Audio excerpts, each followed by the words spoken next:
Welcome back to Taste Like Burning. This Matt. This Jesse. And we have a guest. Adam.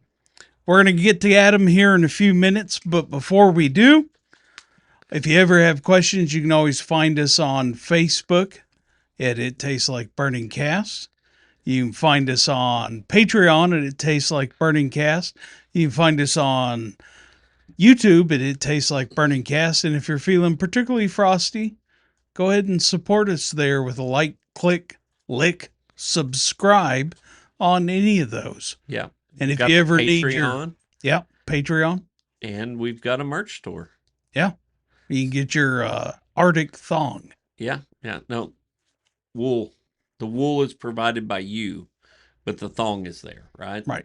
We provide the Sherpas. Yeah. Just like mountain climbing. I've tried like hell, and I think we have a bunch of different, we've got scented candles, but I cannot get the burning trailer house smell. Like, I really want that one, but like. Still working? Yeah, there's companies that make it, but they're just not on with our merch affiliate, so. Damn it. Yeah. We'll get there one. So we'd have to do it in-house, and that's terrible, and I'm not doing that. No. Well, we send Adam out with a mason jar to collect some water. Yeah. Yeah. Hey, whatever you want me to do. Yeah. So we're going to bounce all over the place. The first one is, I think we'll just start with temperatures have dropped just a hair in Texas. And because Texans can't identify anything outside of a map, outside of Texas, I mean, what's the temperature right now? I think it's 20. It's cold. Yeah, it's colder than a witch's tit out there right now. That's how good I'm doing. So, I mean, we could have a whole Arctic episode, but realistically, all lessons are learned after the storm. You know, we did this a couple years ago where it was cold like this, and we've had ice, and last year was pretty mild, and we didn't have any of that stuff, but, 21, 20, 22, we've had spells of all this, right? I think we had a low of 18. Yeah. Today right now it's 18. Yeah. Last night the low was 8. Last night was 9 degrees and the wind chill of like 0. It was colder than a witch's tit out there last night. Yeah. Well digger's ankles in Cut Bank, Montana. No. I know that's right. Yeah. Truly terrible for a Texan. Yeah. So, I mean, we could go down the rabbit hole on this. Earlier, we realized that one of the bay doors wouldn't close because there was a chunk of ice and holding it open. A snowbank holding it open. An old broom using it like a sledgehammer managed to beat the ice block out, and we got the door closed. Yeah. It's just stuff that we don't deal with, right? We're adapt to 120, right? Yeah, and to be quite frank, we've had a pretty mild winter up until now. I mean, we always get these, cold spells every once in a while, like maybe once a year, but for the most part, we had a really mild summer and winter. So I think up to 2 weeks ago, we had a high of like close to 90. Yeah. So as a Ute, if you're a fan of My Cousin Vinny, Utes, we lived in Montana for a little bit. So my sister was actually born in Montana. We lived in eastern Montana, kind of midway up. So town was called Sydney, still there. I think it's full of crackheads, but that goes with the oil field nature of the town. Different discussion. Yeah, different discussion. But so we lived in Sydney. And the little girl across the street from our house in the trailer park that we lived in, because I was oil field trash, right? Little girl across the street's having a Valentine's party. Couldn't get there. Literally across the street. Couldn't get there. For whatever reason, that reminds me of some social media I saw before the storm hit Texas, where Kamchatka, Russia. Yeah, I realize big words and outside of Texas. Far eastern Russia giant peninsula that stabs out into the Pacific. You could leave your 4th floor apartment building on the a snow. sled. Yeah. So, like, there's all parts of the world that get unique weather.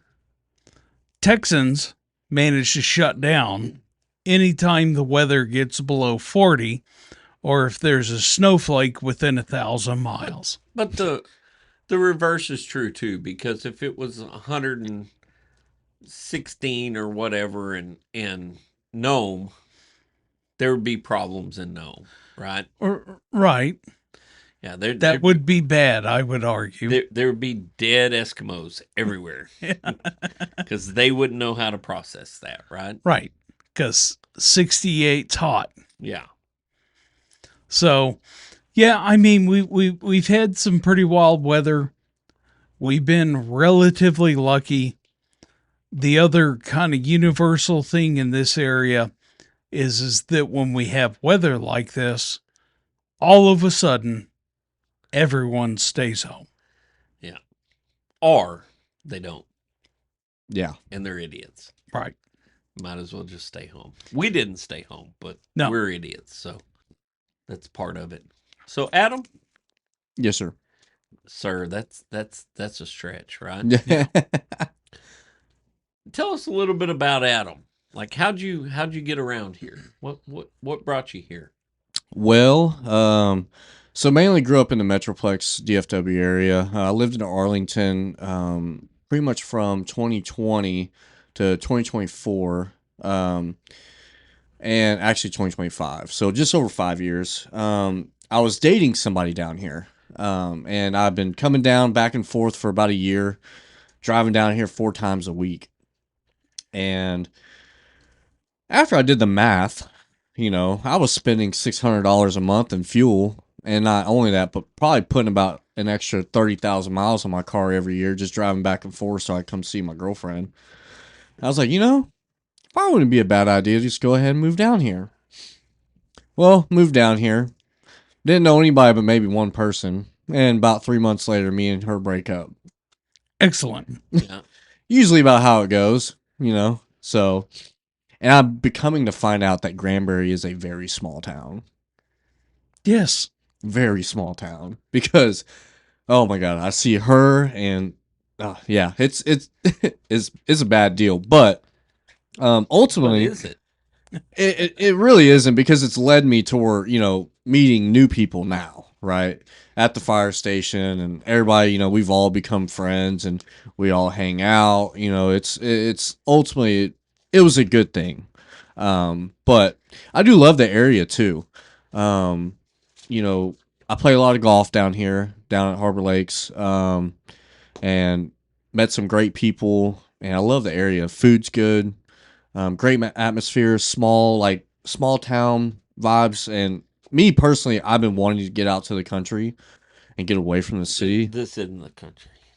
Well, I'm talking about 30 minutes south of here, but I know it's still better than what I grew up with, which is DFW and populated as all hell. I always say I'm from the real country, where the sheep and goats outnumber the humans about 10 to 1. Yeah. That's where I'm from. The right? town I was born in was that way. Yeah. I was born in Beaumont. Well, north of Beaumont. Yeah. Yeah, in Koontz, Texas. You remember me talking about being an oil field brat? Yeah, I spent some time living in Beaumont. I went to first grade in Lovelady. Yeah. So spent some time in Jefferson too. Yeah. And Crockett. Yeah. Crockett, Texas. Yep. Yeah. And I was in the oil field as well. For about 6 years. I was a welder in the oil field. Started off as a helper and then ultimately became a welder. And then I did pipeline work for about half of that, and then I did refinery work, like, pipe fitting and pipe welding and stuff like that in Houston and all that. Learning about you. So, what brought you to us? To the volunteer fire department? Yeah. Yeah. Well, so I live right behind Station 1. Okay. And for about 3 months, I have this little route that I go walk or run on every day. And I kept passing this station. And for the life of me, I always thought that it'd be really hard trying to get onto any type of fire department. Don't know why, but just thought it'd be super hard to do it. So I was like, you know what? I'm gonna take a big leap here and just email y'all. So I think I emailed Matt, and he's like, yeah, sign up, come do an interview. And then so I started asking around because I have about 8 to 10 friends in DFW that are career firefighters, all the way from Terrell to Fort Worth and Weatherford. And then my oldest brother has been a volunteer firefighter in Kentucky for about 23 years. Okay. So I kind of just asked around and, asked everybody's opinion. And a couple of them, they were kind of worried about my tattoos. That's why I emailed you and just kind of let you know. It's like, hey, I got tattoos on my hands and, on my neck and all that. And you're like, no, we got plenty of career firefighters here that all have tattoos. So I was like, okay. And so I think the next week y'all got me in for an interview and started that night. And I was like, wow. It kind of threw me back, to be honest with you. I was like, wow, it wasn't hard at all. But I was also worried, it's like, man, how are they going to take me? I don't know anything. I have absolutely zero training at all. Like, I have nothing. So I was like, oh, God, like, I hope these paramedics, and actual firefighters don't think I'm like a joke. You know what I mean? So, but realistically, Colin, Austin, everybody's kind of taking me under their wing and showed me, the ropes and kind of welcomed me in. And I mean, hell, I'd say they're closer than some of my friends that I've known for 10 years, Yeah. Right. Well, that's a pretty So that consistent trend. yeah, that brings me to the, I had this conversation with somebody that was newer like you several years ago, and it's chronicled in like the second episode of this podcast where we were talking about, recruiting people and what it is and what it is we're selling All right. as a VFD. So what are we selling? Well, we're selling that brotherhood and that camaraderie. Right. And that's the ultimately that's the thing that's kept me involved in it for all these years, right? It's that the friendships and the brotherhood and the ability to have people that you can depend on and talk to and all those things that go along with that.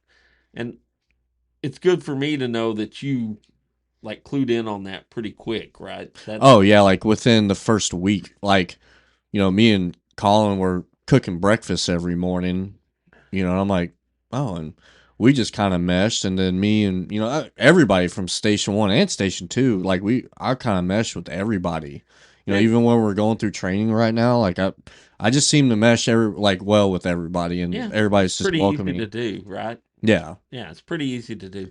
So you have a unique job that affords you the ability to spend time and do stuff and right. So talk a little bit about your current profession, right? Yeah, so back in 2018, close to 2019, I was welding. So let me back up just a little bit. So 2018, the beginning of 2018, me and one of my good friends, Tanner Waller, we decided that we were going to go back on the pipeline for about 8 months and just basically make as much money as we can, right? And then come back at the end of the 8 months and start our own business in DFW.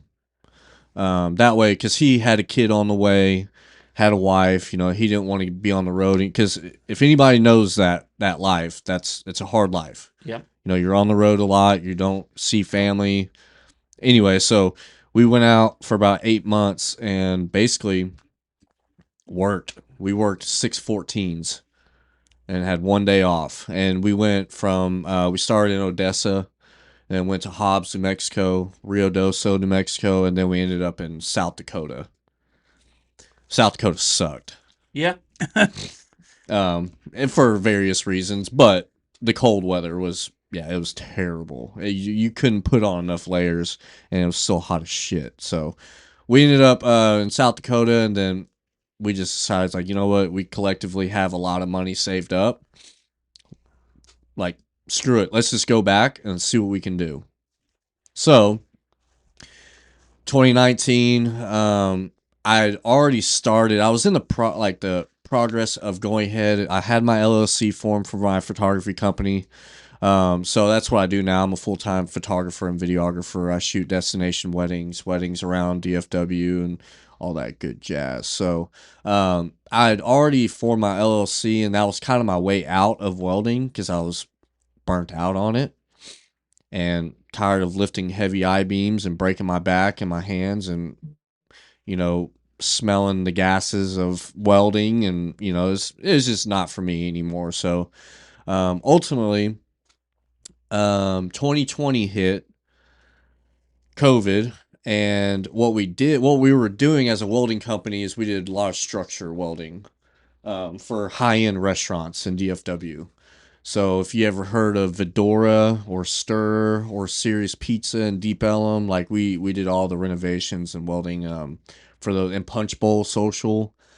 All those restaurants, we did all the structural welding for all those guys. So oddly enough, I was doing a lot of the mechanical startup work For those those. same yeah, things in Dallas and Deep Ellum and stuff yep. during So that time because I'd contracted with another mechanical contractor to do all their startups. we dealt with James, which is one of the owners of all those restaurants. All the rest of the owners were Saudi Arabian, so they rarely showed their face. So he was kind of the face behind the projects. But 2020 hit COVID, and basically restaurants got shut down. Right. Right. So we had no work, and our payroll was about 40 grand a week with all of our welders and supplies and gas and welding rods and whatever else you can think of. So 2 or 3 weeks in, I'm like, man, I'm 120 grand out. You just want to buy me out? Because I got this other venture that I can go do right now and be okay. So he ended up buying me out in 2020. And been doing full-time photographer and videographer stuff ever since. So, and I've been to some, man, it's taken me to some amazing places because my clients, they pay for my travel. If I travel overseas or hell to Colorado or California, they pay for it all. So. Right. Yeah. But yeah, that's what I've been doing for the past 5 years. And I've gotten burnt out on that just because of these snobby 20-year-old brides. And on top of that, the stories that I have, which I could probably fucking write a book if I wanted to. Flat time. I just, to me, it kind of means something whenever I see people make vows to each other. And I could pretty much guarantee that every single couple, like, they're not going to make it 5 years. And I've done, on multiple occasions, re-weddings, I've had a client, I've done 3 of his weddings. Sweet. Excellent. That's nothing like repeat business, right? Job security, right? Well, if you could get tied in with the divorce attorney and do some divorce pictures too, you can make like a package. Jesse, I've had a bride reach out to me, and I did the burn the dress pictures. She wanted pictures of her burning the dress. And her vows. Repeat business. And then she proceeded to hit me up. Yeah. And I'm like, no. I think we call that win-win. Look, I'm real big, me personally, I'm real big on meaning. What's the meaning of what I'm doing? Right? Like, I love the idea of the wedding business, right? Because I would love for everybody to be in love and to have a successful marriage and have kids and live the American dream. But on top of that, it just seems like it's not going that way these days. Yeah, I'm definitely in the minority. I've been married almost 30 years now, so which is, brother, that's unheard of these days. Yeah. In my generation, it's unheard of. Yeah. So even in mine, right? Yeah, it's my generation. It's pretty unheard of. I'm sorry, I went the smart route. Yeah. That was the route I was intending on going, and you know how it is. But If anybody knows me on any type of personal level, is I love to help people as much as I can. I will. I do love to help people as much as I can, and I've always found an interest in firefighting, and being in the medical field as far as an EMT.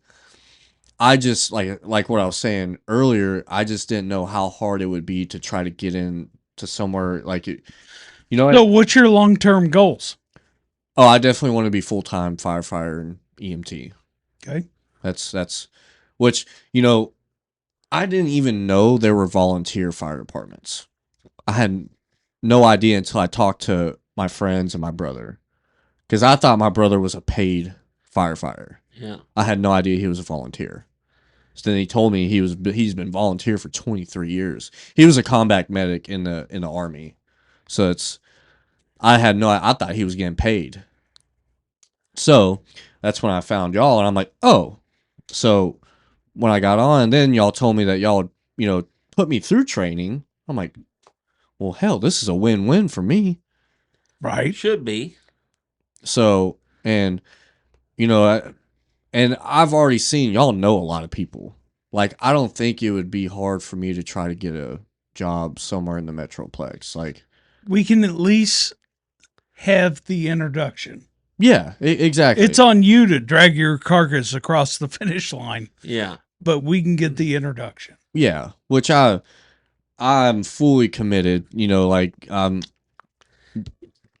I will tell you, and as somebody that's done a little of both, there's no personal satisfaction and reward beyond being a legitimate, good volunteer firefighter. Right. yeah. Like, if you want to know what kind of person you are, do that. Right? You'll figure it out. Oh yeah. Uh, Well, that's I and there's nothing wrong with using something that you're good at to be the way that you make a living. Right? There's nothing wrong with that. But you also don't want to take the thing you love sometimes and turn it into a job. yeah, no, and And I can give you a whole 10-hour speech on that. yeah, and I don't think that's like that. Every call I've ran so far, it's like I get a jittery feeling every time I go to the truck, or the apparatus. Yeah, I'm pumped. You know what I mean? Whatever it is, I don't care if it's a lift assist or we're going to a fully involved fire. I'm pumped. How many total calls do you think you run so far? I actually know how many I have. Okay. How many? 83.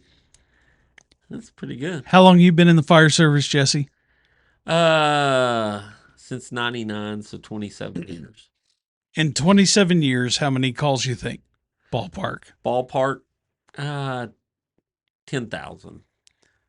I've been on Granbury 15 years. I think I'm somewhere between like 12.5 and 15,000. Yeah. I will tell you, the butterflies and the jittery will eventually go away. Yeah. There's not all calls are created equal. Okay. So I've seen. And just due to our different positions in the organization, I don't want to say luxury, Well, no, but he and I are equals. yeah. Shit.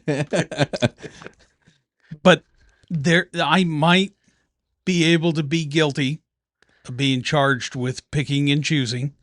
Yeah. Well, there's a certain amount of that just comes with the territory, right? At the end of the day, my firefighters don't need me on every single call. No. They know what they're doing. They know what they need to be done, and they're going to do it. And I have full faith in that. Yeah, and there's also the what are they getting out of it, right? What am I going to get out of it? What are they going to get out of it? What is the person that's having the emergency going to get out of it? And sometimes just that eagerness that youthful eagerness Mm-hmm. has a lot of benefits for the outcome of the call, Sure. right? I can firmly admit I'm can be and have been some of the most jaded people I know. Like that's me. I can do that. I'm actually can teach a master class in it if anybody needs it. But it's not where you want to be. No. Well, I mean, you know, another thing is like most of the guys. Look, I'm a little older. Like I'm a little late in the game. I'm 31. I'm about to be 32 Oh next my week. God. You still got spots. Right. No, for sure. But I'm taking orders from people that are 22 to 25. But I'm humble enough to know that I don't know jack shit. And these kids are EMTPs and full-fledged firefighters, so I don't mind taking orders from people that are younger than me because I'm humble enough to know that I don't know jack shit. I I had a really weird, like my whole coming through the ranks and my whole experience in the fire service is way different than yours will ever be, right? For I sure. came from a lot smaller place where there was a big turnover, and I came in on the early stages of a big turnover. So by the time a couple years had passed, I was a seasoned guy, right? Mm-hmm. And not because of experience, but just forced. It's forced upon me to get there, and completely different. You won't have to deal with any of that. That's the luxury of being here. You take your time, enjoy it for what it is, experience it all. Like don't be in the boat I was in, because that was a terrible boat to actually be in. Yeah, forced attrition and forced promotion just because you're the most senior guy at 3 years. I know that's not the case, but I mean, hell, I know of departments that have 20-year-old chiefs. Yeah, and it's horrible. Yeah, like, oh, God almighty. I wouldn't But you, wish that on anyone. you got to Yeah, 'cause, I realize mean, though they when you're barely got hair on their nuts. You know what I mean? Like, Right. but when you're in that spot and you're that guy, like you absorb everything. Well, if you're halfway intelligent and not an idiot, right? yeah. You try to absorb everything you can and go get every piece of training you can get, and advance your knowledge to some level, right? Well, I'm super thankful that I do have my own company because, I mean, I don't know if y'all have noticed, but I spend a lot of time up there on the station. Yeah, no, for sure. Because, I mean, I want to learn. I'm eager to learn. But I'm just that type of person. You know what I mean? I'm kind of head first. I want to dive in. You know what I mean? What's the most calls you ever made in 1 year? 300-400. Can't ask you that question. Yeah, I haven't even made it 3 months yet. No, I think I'm at 3 months. I had, I think it's a 7-year run where I was over 800. Yeah, I just didn't have the access to them, right? Yeah. Now, different the setup on that.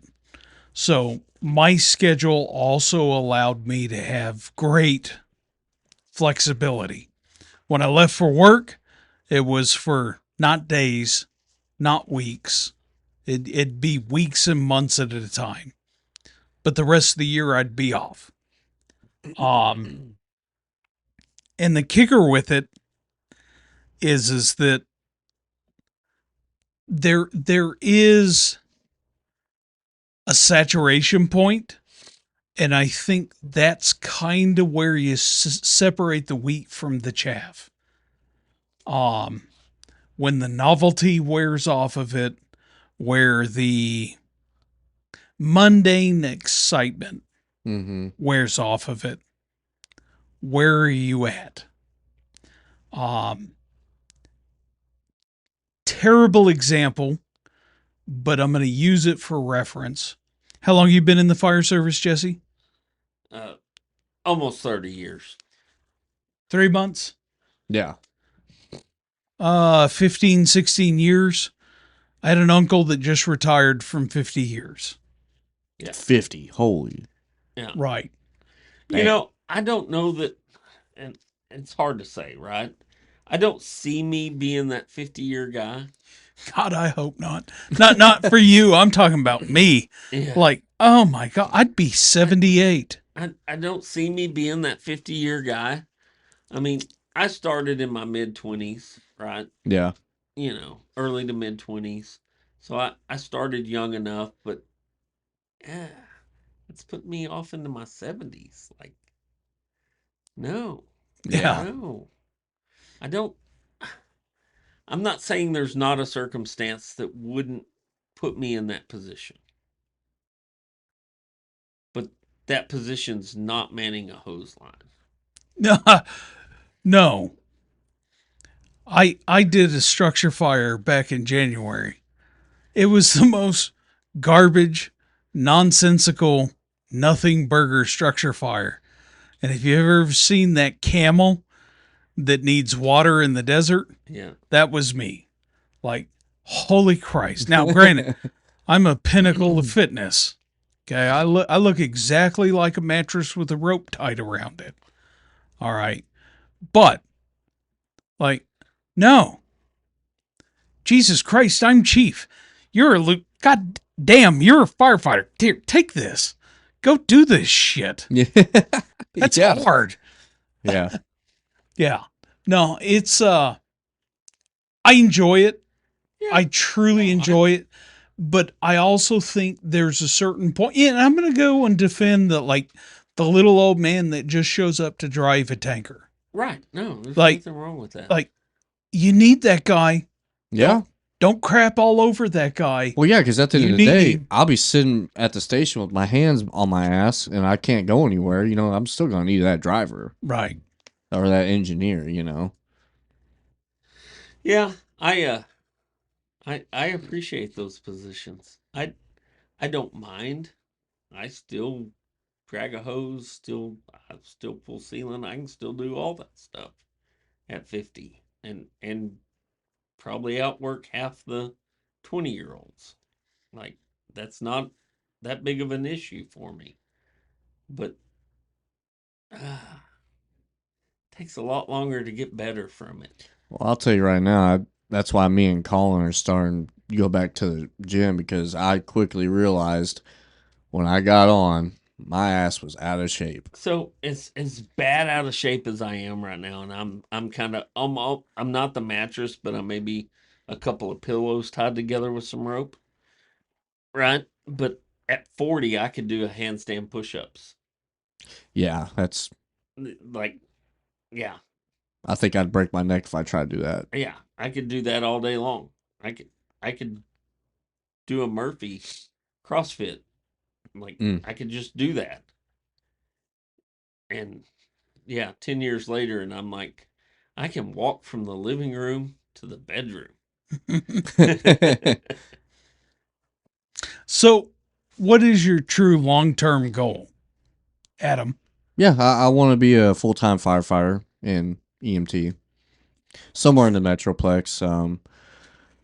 Yeah, I'd like to stay down here in Granbury. I'm looking to buy some land down in Paluxy, about 20 minutes south of where my house is. I got a good friend of mine that lives here in town that has about 300 acres down there. He's going to sell me about 5 acres of his land and try to build a nice little house on it and hopefully find. My yearly goal this year is try to get on somewhere. That's my goal for That's this year. doable. Tight, but doable. Yeah, I mean, even if it goes into like, beginning of next year, that's okay with me. The thing that's going to take you some doing is the medical piece of it. Right. Right. And Always does, right? right. And I think I have a plan for it. Me and Jacob have been talking about it because he's trying to set up a school in Crescent. So I'm hoping that can go through so I can go ahead and get my EMTB out of the way and, and get my medical certification. That way, whenever I'm done with my classes in rookie school, I can take my TCFP and get certified. Yep. Because Okay. you have to have your medical, right? Before Yeah. Yeah. Yeah, that's the only cheating woodchuck thing. I've had mine since '02. So Yeah. Yeah, that's the one kicker. You got to have that medical, and I'll tell you right now, like I tell everyone, I don't care about the medical. I Yeah. only care about the fireside. Yeah. The other follow up to that is you will get out of our organization what you put into it.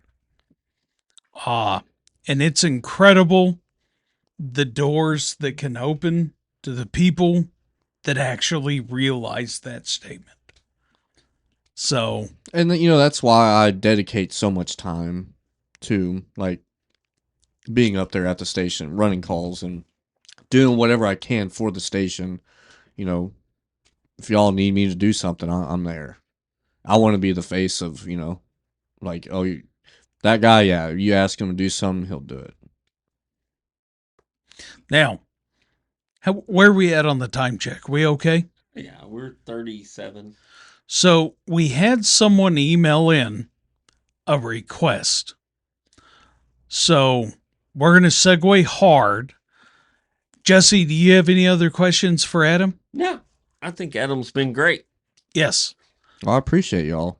Thank you. So, I got to pull it out real quick. So, Excuse me while I whip this out. right. Don't laugh. So, the question sent to me is do a segment about radio traffic. The best resources for volunteer fire departments to draw from when teaching their members how to talk on the radio. So there's more to this, but we'll just leave it there. That is a truly horrific hole to go down, right? I 'Cause there's personally no think so. There's no consistent method, right? Hey, you, it's me. Hey, me, it's you. Uh, there's no consistency in it. Uh, there's no hard fast rules, and it's so regional and area specific, and it's never going to be like, I'm gonna go out on a limb. It's never going to be this FAA mandated format of communication. So that's the angle I'm going to give on this is that I came to Granbury from an aviation background, and I about had a small stroke multiple times listening to our members talk on a radio. Yeah. Okay, when I say it's atrocious, It's nothing compared to what I've heard though. it's terrible. The core of the question: best resources. We'll go to other parts of this. What are some resources for best radio traffic practices? So honestly, if you can just model yourself after the FAA, like that's kind of your ultimate. Everything's clear, concise, to the point, not uh excitable, not like, you eliminate all those problems, right? But I know that it's not going to happen. Uh I think because it's so regional and different places do things different ways, I think you have to capitulate to wherever you're at. Right. I if and I've been on big fires, big fires, big wildland fires. And the first thing that goes away is numbers, identifiers, and it's like, "Hey, Hohan, can you hear me?" Yeah.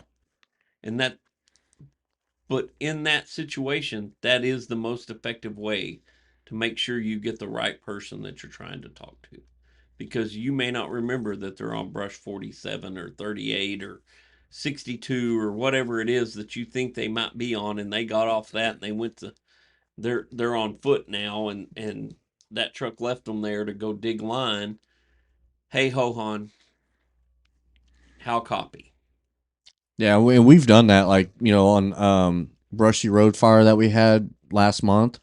Like, it ended up turning into that just because there were so many units out, and apparatuses out there. It's just like, you know what, like, hey, Colin, this is Caven. I need you over here by this fence because Colin was one driving, right? Because the confusion factor of some of that stuff is so intense. And I come from a place that's way worse than here, right? Because every individual had an individual identifier. So I spent several decades as 503.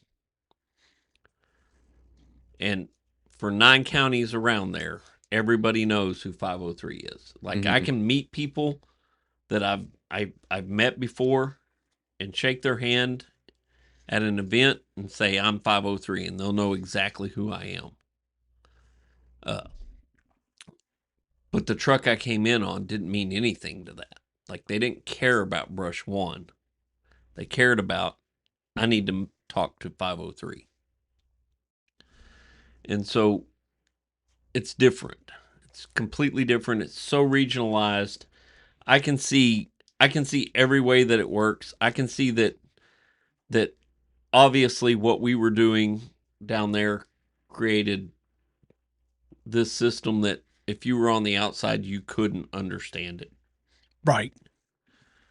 Whereas a truck identifier, most people understand if it says engine, that's an engine. If it says brush, it's a brush truck. Right. Right. But the reality is that what works somewhere won't work somewhere else, right? I think that we miss the boat a lot because we talk too much on the radio sometimes, and we don't talk enough on the radio other times, right? Right. We fail to give good size ups. We fail to give clear and concise directions. We don't explain what we're needing. Like, there's a list of things that it's a double-edged sword. I've noticed myself too sometimes, like whenever I am giving size ups and stuff like that, like I will literally sit there with the radio in my hand and think about what I'm about to say, because I have really good people beside me saying, when you push that button, be ready to talk and know what you're gonna say, instead of just sitting like I don't. I think for me, and I'm going to give a textbook answer to the question, and then we'll go to the second part of the question. I come from an industry that when the weather's bad, let's say the weather's bad in New York City, and you're flying people in for the Grammys, okay, the gate starts at the Mississippi River. And if you screw up, they're going to send you to the penalty box over the Atlantic just outside of Long Island. Right. Okay. Mm-hmm. So don't get me wrong. The weather's terrible in either White Plains, JFK, Newark, LaGuardia. And those controllers will not put up with incompetence. Yeah. They will not put up with it. The fire service, particularly the volunteers, they don't just, it's, for lack of better words, you just kind of learn by monkey see, monkey do. Mm-hmm. And that's all you know, because realistically, the vast majority of people don't know how to actually talk on a radio, much less what the procedures or resources are available to you. Before I go through the quote unquote resources, I'll tell you this. Keep in mind the most basic thing that you need to communicate: who you are who you're talking to, and what you're trying to convey, whether it be an action or a need or a general question. Okay. But it's who you are, what you're doing, and what you need. Because at the end of the day, I'll just give a garbage FAA call real quick. And it's your tail number, whichever controlling agency it is, and what you need, what you're doing, what your question is. The better example of that is in whatever blah, blah, blah, blah, blah, traffic. Right. I'm in left downwind for whatever, right? Who is that to? Everyone, right? I think that's where we sometimes screw up, right? Sometimes it's just information that's for everyone, but we direct it towards a dispatch, or we direct it towards one specific unit, and sometimes it needs to be... Yeah, but it's the same thing. Who you are, right? Truck unit number, where you're at, generally on north, south, east, west, on the scene, and what you're doing. I mean, it's the same concept. Who you are, who you're talking to, and what do you need? What are you doing? What are you requesting? I mean, it's the who, and the where or what. Right. Okay. And the simple list is because there's more to discuss here. And the question is what is the resources for radio protocols? Okay. The United States Fire Administration provides the voice to radio communications guide for the fire service. And I suspect that's a comprehensive document for improving fireground communications. Right. Okay. If you didn't need, or if you needed more clarity, you could always try the National, oh Christ, I've drank too much, Interagency Fire Center, NIFC, and they offer guides on radio discipline on the fire line. If I had to guess, that one's actually worth reading. Okay. Fire Rescue One magazine has features articles, tips, and training on radio discipline and the 5 C's of radio communication. NFPA, God forbid we ever not reference them SOBs. Okay. I'm sure they have all sorts of crap, and we're moving on. Obviously, the FCC, Federal Communications Commission, but I can guarantee you the FCC is going to explain how they stab you with a stake. Okay. Then you have the International Association of Firefighters, and they provide specialized in-depth reports on how to communicate. But I'll still always argue that what you said is the single most important part, Jesse. It's how you actually communicate locally. And I think one of the biggest problems that I see locally on the radio is that people don't actually think about what they want to say. Okay. And what they do is they get on the radio, they hit the push to talk, and they're like, brush 3. Exactly. It's like, no. Right. They don't actually think about what they're going to say.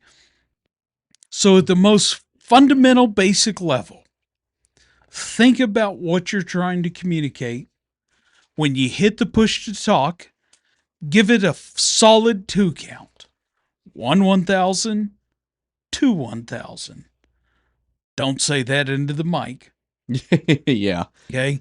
Then communicate what's going on, who you are, what you need, what you're requesting, where you're at, what you're doing, and who you're communicating it to. So, I mean, it's real basic stuff. Real basic.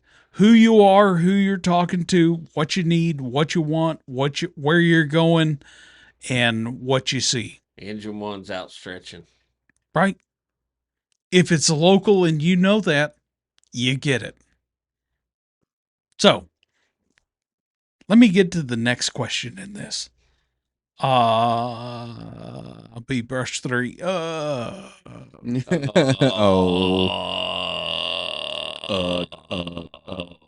Okay.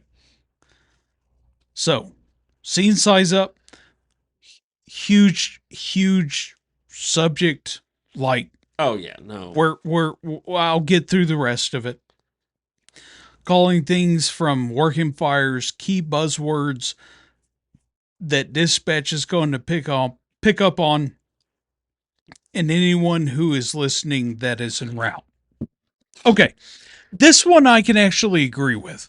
So, I argue this.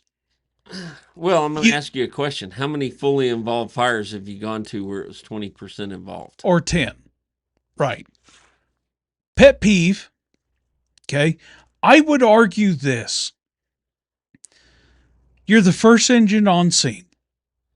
We've all been en route to structure fires. We've all been en route to alarms. We've all been en route to X. I'm going to give you 2 examples.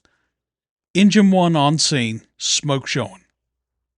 Versus, same call, engine 1 on scene, heavy black smoke boiling from the roof.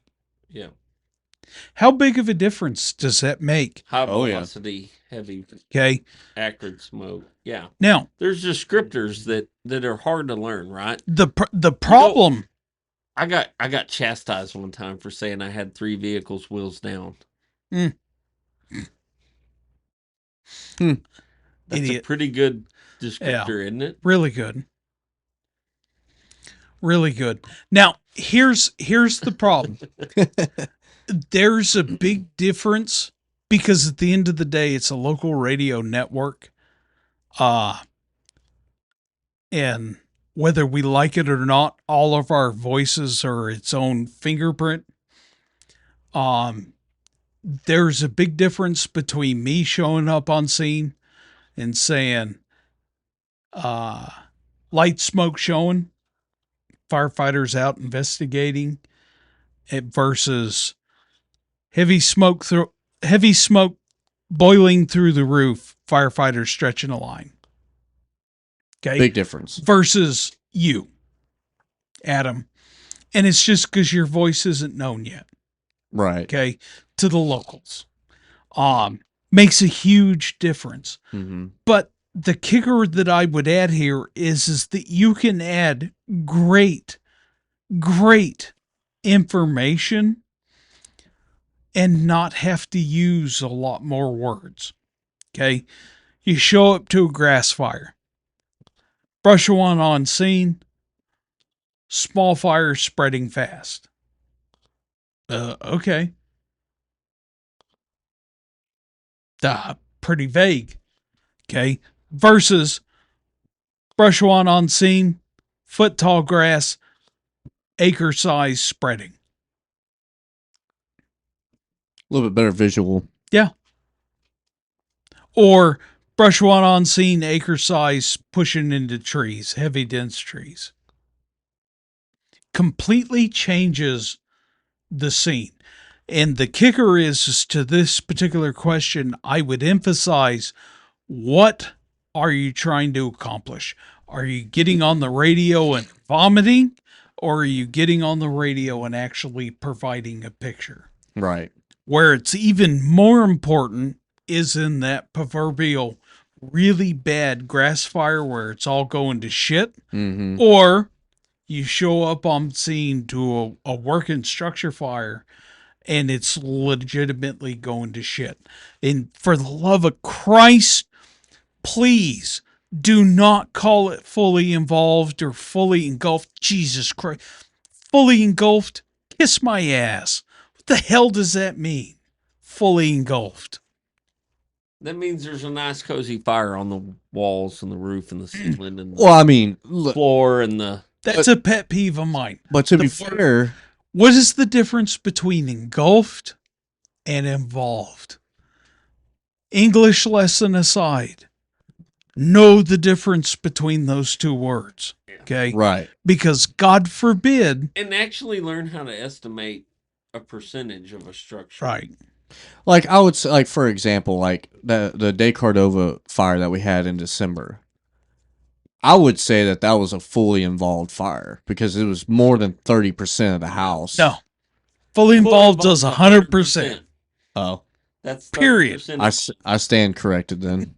100%. Here's the and in your correct. size up, it should be 25% involved. There's a battalion chief. Shame on me.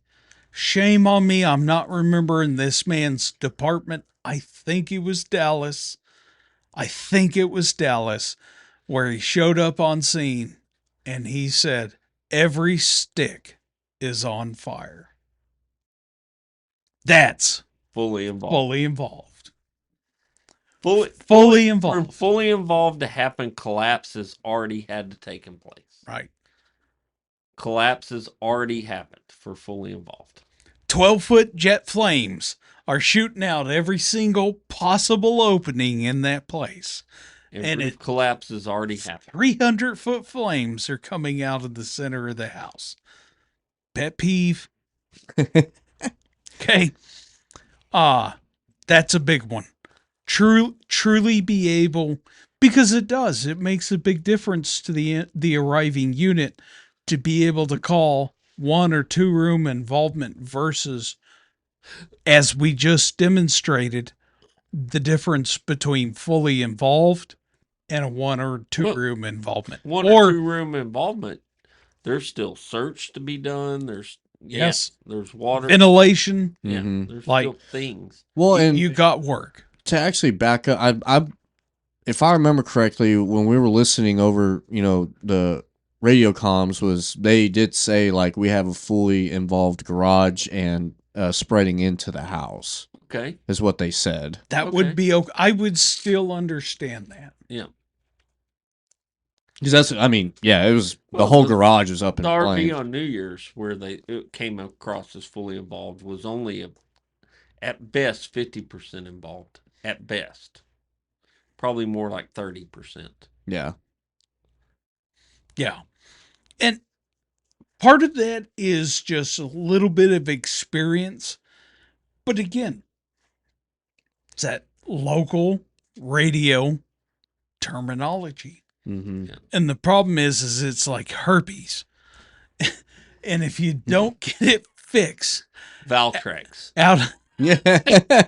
out of the gate, it's going to eat you alive because you're going to continually get bad radio updates. Yeah. And it does. It completely changes the scene. Showing up and saying heavy gray smoke, 2 room involvement, Delta side versus fully involved. Fully involved is like, okay, we need to send everybody. But it's the same call. Yeah, So, arguably you're still sending the resources. Arguably you're still doing that. It's fully involved. There's no search, right? Right. All right, moving on because this is a multi-part question. Okay,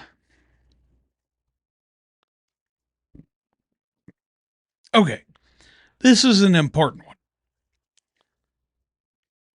Knowing how to change the radio channel and the impacts of being able to realize when to switch. That's an important one. Okay. Boy, you're getting deep in the weeds on something. Well, it was the question sent to me. At the core of that question, knowing fundamental radio basics, how to switch a channel. I assure you, this podcast is not going to address that because that's an in-house training problem. Okay. The department needs to spend time with building their own awareness with the radio network. It's the only way you're going to fix it. we could talk 10 hours on this and still completely miss the point. You're unfortunately, it's the way that a lot of volunteer departments operate across the US. They only know what they're taught. Highlighting the original question, what are your resources?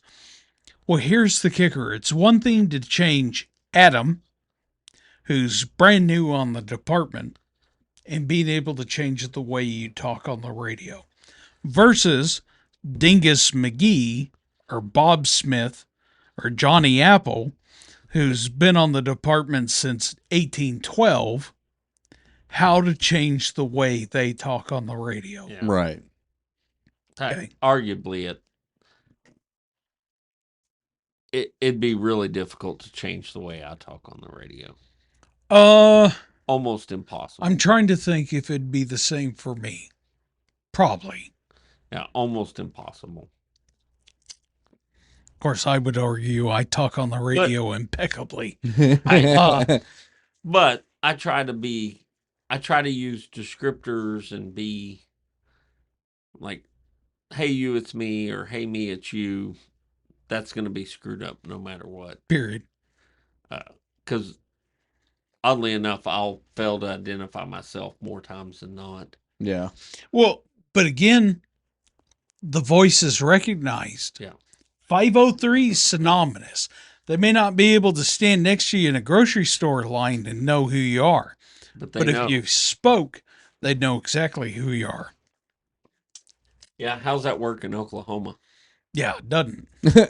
Yeah. Yeah, it doesn't. Or Alabama. So, yeah, I mean, don't get me wrong. I truly get the frustration with the radio part. But at the end of the day, the solution is training and practice. But does your asshole get jealous of the shit that comes out of your mouth? Maybe. I mean, kind of that's where you're at with that, right? Right. That's oddly enough, this meme popped up at the perfect timing. But sometimes it's just a bunch of shit. Yeah. I'll even argue this. You might have the most perfect radio etiquette on the face of the earth. But you failed to give the descriptors that painted the proper picture. If the local system works and all the hillbillies understand it, you're the odd duck out. Yeah. You're the one that needs to change. Yeah. I'm sorry. I'm going to throw that dagger. I don't care what policy and procedure is at a national level. 3 vehicles, wheels down. If that works and it's Work. universally understood, 300 people that represent the volunteer fire departments in that county get that statement and you don't, I recommend putting on your reading glasses and figuring it out. Yeah. Okay. I mean, at the end of the day, we're a volunteer. Okay. And I know that's kind of a cheese dick way to approach it, but it truly, who you are, who you're talking to, paint a picture. So before we close this out, because we're getting long in the tooth, have you seen Flashover 24 on Facebook? Yes. Oddly enough, I'm into those guys right now. Okay. I've been following them, right? Pretty decent stuff happening there. Pretty good volunteer fire. They're Northeast based. Yes. Volunteer fire TikTok. Obviously they're a TikTok group. But gonna give them a shout out because I've been enjoying some of their content. Yeah. Them cats know. Yeah. Maybe. Yeah, those guys actually know what the hell they're talking about pretty well. They're not bad dudes, right? Yeah. No. They're awesome. Yeah. So if you get the opportunity, go check them out. Maybe one day we'll actually be organized enough where we can remote those guys in and have a discussion. 1 in 10 billion chance. Yeah, good. The other 50 people that have wanted to be on this podcast that we have collectively not made that happen. Never We're say sorry. never. Never say never. Yeah, Never know. We're looking for a videographer with technical experience. Man, you know, I think I know one of them. Do you? I think so. Yeah. Excellent. Do you know what an indentured servant is? No. Excellent. Sign here. Yeah. Yeah, I'm pretty sure I'm about to learn what it is. Yeah. Well, Matt, you got anything else with the radio hoopla? If you are frustrated, continue the path forward. Do your best that you can to just educate your department. Okay? Because if you can get your department, you never know how it might spread. Yeah. Like the clap. I was thinking more like AIDS. Yeah. But Yeah, clap you can get rid of within 7 days. Yeah. You know, the other thing, it's they make it crazy. Sounds like Yeah. experience talking. no. Oh. Or a shot. No, it's Google. Ask Google. So with that grand words of wise and incitement and epiphany, don't ever forget that you can always support us on Patreon. It tastes like burning cast. If you're ever curious, feisty, intrigued, or confused or confounded, you can find us on YouTube at It Tastes Like Burning Cast. You can also find us at multiple other units, such as Patreon, our merch store. We're still on the X/Twitter, whatever it's called. Don't do a lot of posting, and we're on the Book of Faces. the Book of Faces. Yeah. That'll work. All right. So with all that said, this is Matt. This is Jesse. And this is Adam. Appreciate your time, energy, and effort. Have a good evening.